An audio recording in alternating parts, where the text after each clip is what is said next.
Russia Ukraine যুদ্ধে উত্তেজনার অবশেষে সমাপ্তি হচ্ছে। প্রায় ৩ বছর ধরে চলমান সংঘাতে দুই দেশ হারিয়েছে লক্ষাধিক সেনা সদস্য।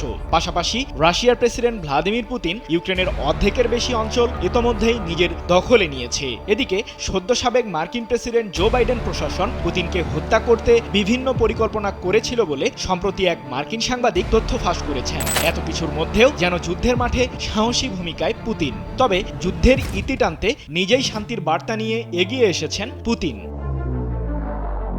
রুশ প্রেসিডেন্ট পুতিনকে ইউক্রেনের বিরুদ্ধে যুদ্ধ বন্ধ করতে সদ্য সাবেক মার্কিন প্রেসিডেন্ট জো বাইডেন চাপ দিয়ে আসছিলেন, কিন্তু যুদ্ধের ময়দানে টিকে থাকতে ইউক্রেনের প্রেসিডেন্ট ভলোদিমির জেলেনস্কিকে অর্থায়ন বন্ধ করেননি বাইডেন, যার ফলে প্রেসিডেন্ট পুতিনের নেতৃত্বাধীন রুশ সামরিক বাহিনীও জয় ছিনিয়ে আনতে উদগ্রীব।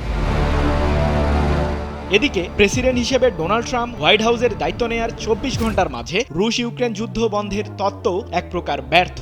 অবশেষে কুলকিনারা না পেয়ে উল্টা রাশিয়াকে আবারও মার্কিন নিষেধাজ্ঞার হুমকি দিয়েছেন যুক্তরাষ্ট্রের নয়া শাসক ট্রাম্প। এছাড়াও ইউক্রেন যাতে পুতিনের বিরুদ্ধে যুদ্ধ চালিয়ে যেতে পারে সেই লক্ষ্যে দেশটিকে সামরিক সহায়তা দেওয়ার ঘোষণাও দিয়েছেন মার্কিন প্রেসিডেন্ট। ওয়াশিংটনের এমন হুমকির মধ্যে কিছুটা নড়ে চড়ে বসেছেন রাশিয়ার প্রেসিডেন্ট পুতিন। আগামী ২ মাসের মধ্যে রাশিয়া ও ইউক্রেনের মধ্যকার সংঘাত শেষ হবে বলে ঘোষণা দিয়েছেন প্রেসিডেন্ট পুতিন। ২৯ জানুয়ারি এক প্রতিবেদনে বিষয়টি নিশ্চিত করেছে রুশ রাষ্ট্রীয় সংবাদ মাধ্যম তাস। পুতিন জানিয়েছেন, ইউক্রেনের সামরিক বাহিনীর গোলাবারুদ আগামী ১ কিংবা ২ মাসের মধ্যে শেষ হয়ে যাবে। যদি অর্থ ও গোলাবারুদ দিয়ে কেউ তাদের সহায়তা না করে, তাহলে আগামী ২ মাসের মধ্যে যুদ্ধের সমাপ্তি হবে।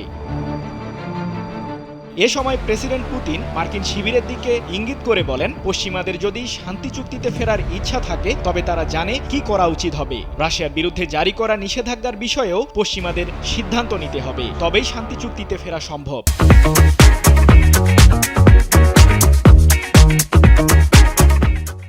রুশ প্রেসিডেন্টের এমন মন্তব্যে একটি বিষয় পরিষ্কার, মস্কোর পক্ষে যুদ্ধবিরতির সর্বোচ্চ ইচ্ছা থাকলেও শান্তি চুক্তির বিষয়ে সিদ্ধান্তে আসতে পশ্চিমাদের নমনীয়তার পরিচয় দিতে হবে। এছাড়াও মার্কিন প্রশাসন যদি সমঝোতার রাস্তা খুলে দেয় তবেই যুদ্ধের ময়দানে শান্তি ফিরবে বলে মত বিশ্লেষকদের।